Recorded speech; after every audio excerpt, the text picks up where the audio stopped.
à tous, j'espère que vous allez bien. Aujourd'hui, comme vous l'avez vu plus tôt, je vais vous présenter la leçon de Rosalinde de Mustapha Fahmi. Il n'y a pas de mauvaises choses ou de mauvaises personnes, il n'y a que des mauvaises rencontres. Dans Prélude, la première des 7 parties du livre, l'auteur nous parle de notre devoir en tant qu'humain, ce qui nous caractérise en tant que tel. Il dit, je cite, « Je m'acquitte mieux de mon devoir d'être humain quand j'ouvre aux gens autour de moi des espaces leur permettant de déployer leurs talents et leur habileté. »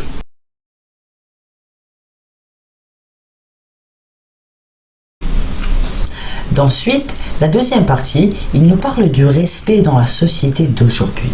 Un respect perdant ses repères, devenant qu'une valeur froide, une sorte de flamme artificielle qui éclaire la société certes, sans pourtant diffuser aucune chaleur.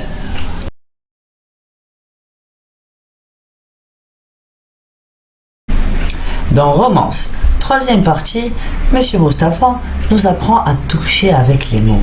Se référant à une citation de Nietzsche, il dit que dans le véritable amour, c'est l'âme qui enveloppe le corps. Petite pause, juste pour vous dire, c'est ici du montage.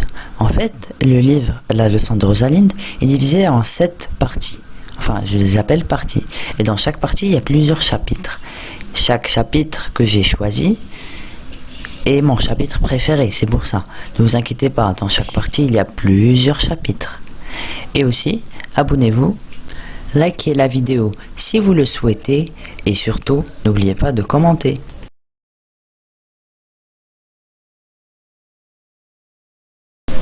Dans Interlude, 4e partie, l'auteur dit qu'une réaction appartient à celui qui la provoque. Donc, les gens qui n'assument pas, assumez s'il vous plaît. Il parle aussi de la perception, donnant exemple de la Terre au Moyen-Âge. Il dit, je cite, « Avant qu'on ne prouve que la Terre était ronde, comment était-elle? Ronde vous dites? Non. Ronde pourquoi? Non, tant que Magellan en fasse le tour, la Terre était plate. »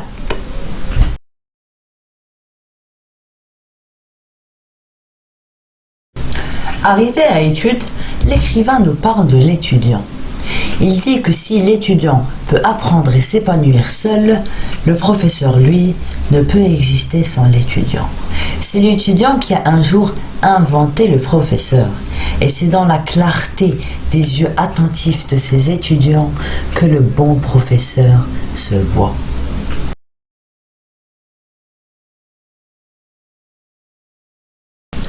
Variation. Avant-dernière partie. Il parle de Don Quichotte.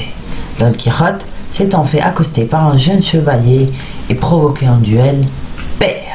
Le chevalier gagnant, souhaitant l'aider, lui demande tout d'abord de reconnaître que sa dulcinée n'existe pas.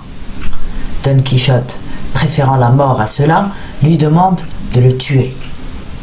Alors, le jeune chevalier, ayant pitié de lui, l'oblige à arrêter la chevalerie et à revenir à une vie normale avec sa famille. Aux prises avec une violente crise d'identité, le pauvre Don Quichotte meurt peu après son retour à la maison.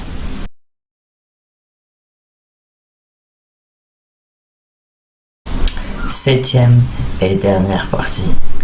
Rappel. Dans cette partie, l'auteur nous explique pourquoi choisit-il, dans d'autres chapitres, les pièces de Shakespeare comme référence. Selon lui, Shakespeare a tout compris. Shakespeare nous connaît mieux que nous nous comprenons nous-mêmes. Voilà pourquoi, selon lui, Shakespeare est un excellent choix. Sur ce, les amis, je vous laisse. À plus tard. N'oubliez pas de vous abonner, d'activer la cloche de notification et de liker la vidéo. Ciao!